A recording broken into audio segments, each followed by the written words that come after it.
Hello future ক্যাডাররা, আমি কমলা sir. Vitamin সিতে ভরপুর কিন্তু কারক বিভক্তিতে কনফিউজড। আজ থেকে আমি শেখাবো কিভাবে ব্যাকরণ আর বেকারত্ব একসাথে হ্যান্ডেল করতে হয়। ব্যাকরণে যে কাজ করে সে কর্তা, আর সরকারি চাকরিতে যার মামা চাচার জোর আছে সেই আসল কর্তা। বাকিরা তো শুধু দর্শক। মিলিয়ে নাও তোমার কর্তা পাওয়ার কতটুকু। বাবা আমাকে বকা দিলেন।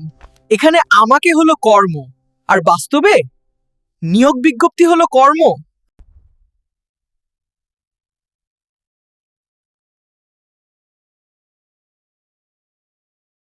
ভিখারিকে ভিক্ষা দাও, এটা সম্প্রদান, কারণ ফেরত পাবে না।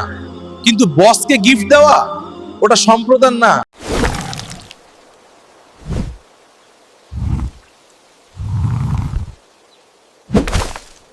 শুক্রবার সকাল 10টায় পরীক্ষা। এটা কালাধিকরণ, কিন্তু তোমার সিট যদি পড়ে মিরপুর আর তুমি থাকো যাত্রাবাড়ি, তাহলে এই স্থানাধিকরণ তোমার জীবনের সবচেয়ে বড় অভিশাপ। ব্যাকরণে সম্বন্ধপদ কারক নয়, কিন্তু বাস্তবে মন্ত্রীর লোক, এমপির ভাই, এই সম্বন্ধপদই এখন সবচেয়ে পাওয়ারফুল কারক। যার সম্বন্ধ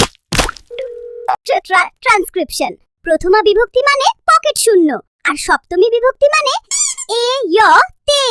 চাকরিতে ভাইরে, জীবন আমাদের চিপে জুস বানাচ্ছে, কিন্তু টেনশন নিও না। কারক শেখো, লেগে থাকো। একদিন তুমিও চেয়ারে বসবে আর আমি গ্লাসে থাকবো জুস হয়ে।